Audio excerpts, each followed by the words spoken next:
In this video, we're going to go over an introduction of single-dimensional arrays. All an array is a list of different elements. It can be integers, longs, booleans, strings, whatever you want. The only catch is it has to be the same type of element. So I can't have an array that has a mixture of integers and booleans. It wouldn't work that way. So I wrote this program here, and it has 4 different methods, which are create an array, print array, modify array, and display given element.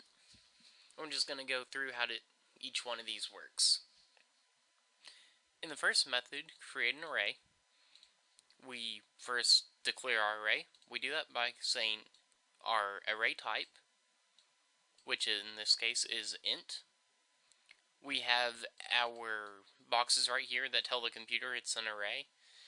If I wanted a 2-dimensional array instead of a 1-dimensional, I would have code like this. If I wanted 3, I would have that. And it just goes on and on. We can have as many different arrays, or dimensional arrays as we want. But for this video, we're just going to have one.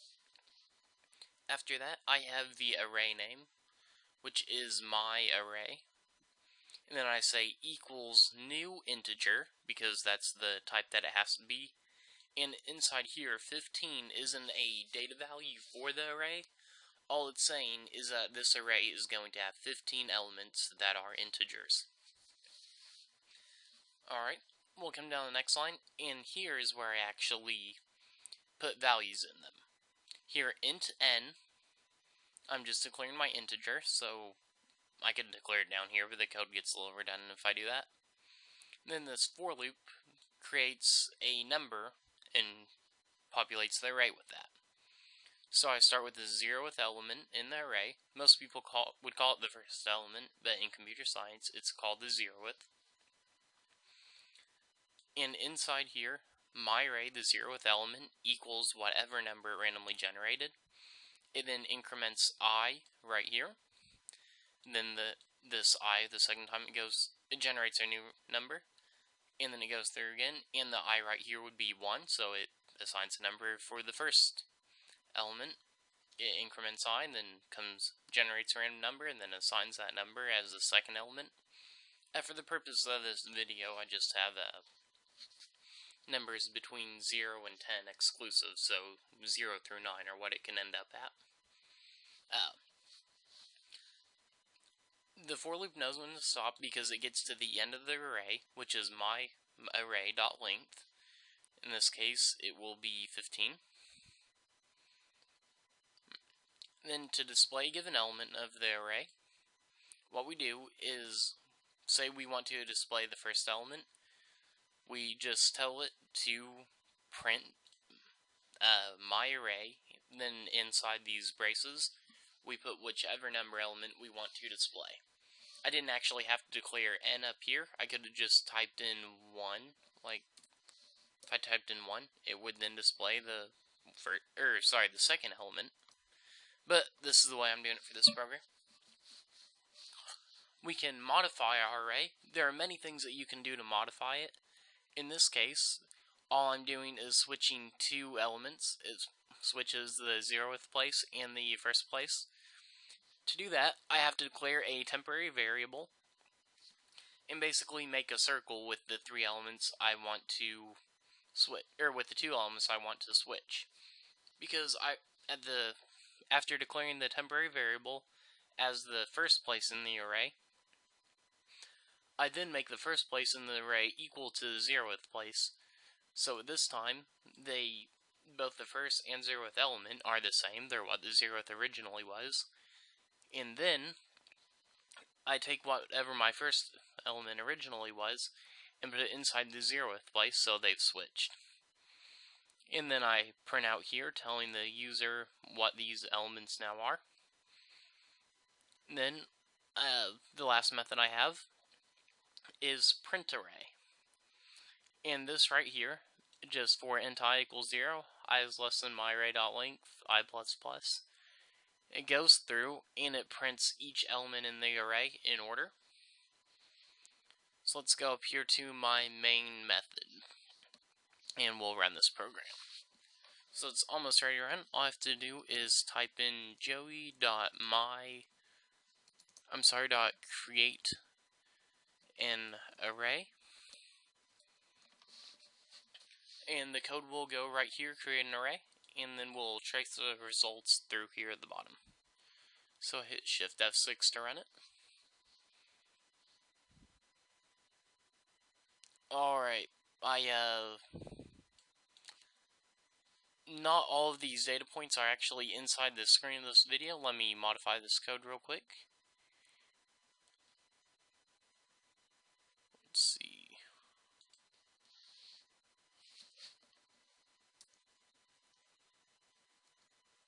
I'll put a few tabs in everywhere just to fit this all inside the screen here.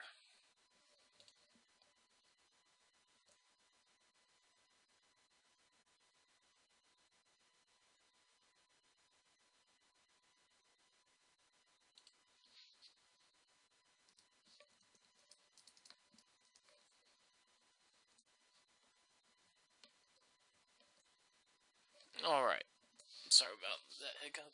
This should work. Okay. Now it's working. Now you can see everything. So it creates an array, and then it prints that array to the screen, which using the print array method right here. So this is the array originally printed. After it prints that, it goes to display given element. Let's see, so the display given element, that is displaying the nth value, which in this case is 1. So 0, 1. So it's displaying the correct element. And then it modifies the array, which is modify the array. It should be switching the two places. So let's see, modify array, switches 0 in first place. So, and then it prints out the nth. First two elements are 2 and 4, which is the reverse of this, which is how we would expect it to be. And then, after modifying the array, it displays, or it sends my array to display given element. So, it then displays the first place in the array. After we've modified it, these 2 and 4 will be swapped. So, it will print out 4 as the first place, because they were swapped. We can change this just a little bit, make it a little bit clearer. We'll call another print after these have been modified.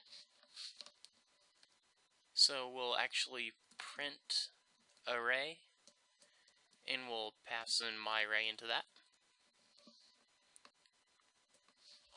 Run this again. And here we can see, well, that's not a good example because we can't see that these 8s are flip-flopped. We'll run it one more time.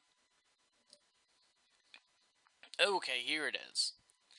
First we start with 8 and 4. The given element at the first place is 4, 0, 1, and that place there is 4. Then displays the first two elements are 4 and 8. It flip-flops them, then displays that, which that's this flip-flopped, which is good. Then displays the given element again, which should be 8 because they've been flip-flopped. And it prints the array, and everything here looks the same except for the 0th and first element, which were flip-flopped in the modify array method. Alright, I hope this helps you get a good understanding with arrays. Remember, you can put integers or any other value in there and it should work. Thanks for watching, and I'll leave this here for a moment so you can copy the code if you need. You could pause the video there and continue copying. And this should be the end of it. Once again, thanks for watching.